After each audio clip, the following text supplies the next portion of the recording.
সবাই দেখো, আজকে বিকেলবেলা নদীর ঘাটে জল পড়তে যাচ্ছি। হরির বাসর পুজো আমাদের অষ্টবর। ওই যে দেখো গাইস, ওই রাস্তাতে কতজন আছে বসে।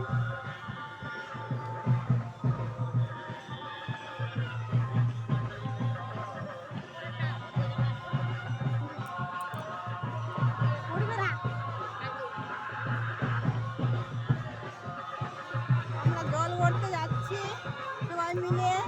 সারাদিন উপোস ছিলাম, এক্ষুনি আমাদের পুজো শেষ হলো, তাই এখন জল পড়তে যাব নদীর ঘাটে। তো সবাইকে দেখাচ্ছি বন্ধুরা, দেখো কত লোক হয়েছে জল